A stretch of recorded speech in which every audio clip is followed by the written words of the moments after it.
Le domaine de recherche de l'équipe Galad est caractérisé par deux mots-clés qui sont algèbre et géométrie. Il est relié à ce qu'on appelle le calcul formel. C'est aussi la géométrie algébrique effective, l'algorithmique algébrique. Et on s'intéresse particulièrement à des problèmes de représentation de la géométrie par des modèles algébriques, dans le but d'avoir des descriptions exactes des phénomènes ou des descriptions très précises.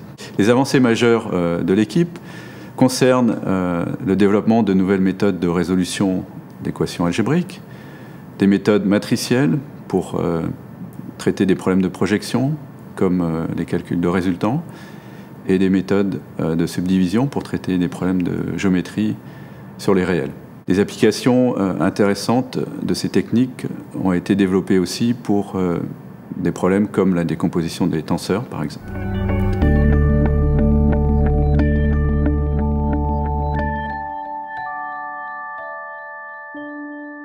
Quand je suis arrivé à l'INRIA dans l'équipe Saphir, dirigée par Jacques Morgenstern, la thématique était centrée sur le calcul formel, qui est motivé par la description de formules ou de représentations exactes pour un grand nombre de phénomènes.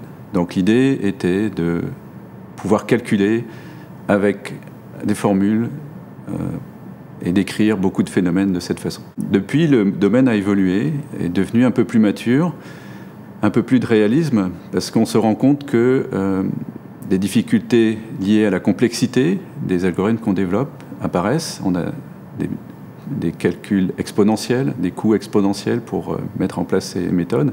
Ainsi, des interactions avec d'autres domaines se sont développées, comme le traitement du signal, ou le calcul numérique, ou la robotique. Des méthodes adaptées pour traiter ces problèmes ont été mises en place, qui s'éloignent plus du calcul formel, mais qui se rapprochent de la géométrie et du calcul numérique.